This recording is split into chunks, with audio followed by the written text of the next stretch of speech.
Wait, showdown in the race for Texas governor. Former Congressman Beto O'Rourke throwing his hat in the ring, challenging Governor Greg Abbott. Beto made the announcement this morning on social media.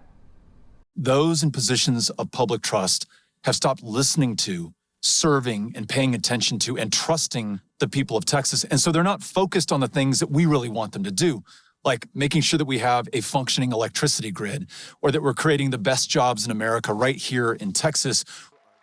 So O'Rourke is probably the best known Democrat in Texas after running for U.S. Senate in 2018 and president last year. Joining us to really break down this big announcement is our Teresa Woodard. Teresa, I don't think this was a big surprise to many people, but it's official, and it was official on Twitter. Absolutely. The next year in Texas politics just got extremely interesting, Cleo. I bet. Yeah, this is former Congressman O'Rourke's second attempt at a statewide election. He did lose to Senator Ted Cruz back in 2018 by less than 3 points. Then he ran for president, dropping out before the Iowa caucuses. But he proved in both races he can energize a crowd, raise a lot of money, and turn out voters. But then again, so can Governor Greg Abbott. O'Rourke's announcement this morning did not mention Governor Abbott by name, but it did criticize his politics.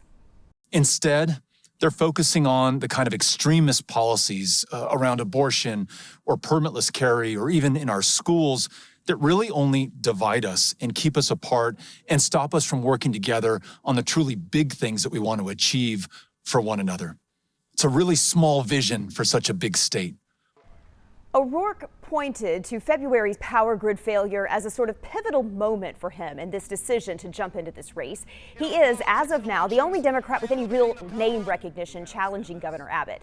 Now, Abbott has drawn Republican challengers in his primary, and as a result of that, he has shifted to a bit of a more far-right agenda.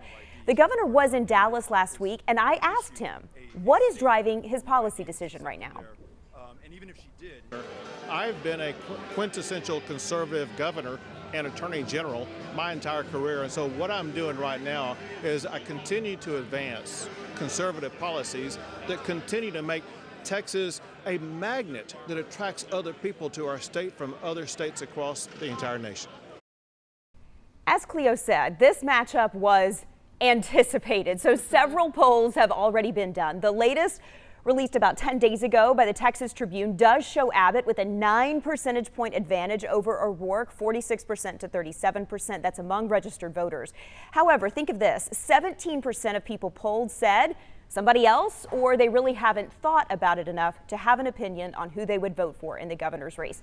Now, Cleo, we know fundraising, it is always key because Texas is so big. It is such an expensive place to run a statewide race because there's so many media markets where you have to purchase advertising in order to run a race like this. Right. Governor Greg Abbott already has $55 million in his campaign war chest. Okay, wow. However, when Beto ran against Senator Ted Cruz, he raised $80 million and he spent almost every penny. Teresa, I don't think he's going to have any problem raising some more. It'll be interesting to watch. We'll see what happens. We'll see what happens. Thank you, Teresa. Thank you for that.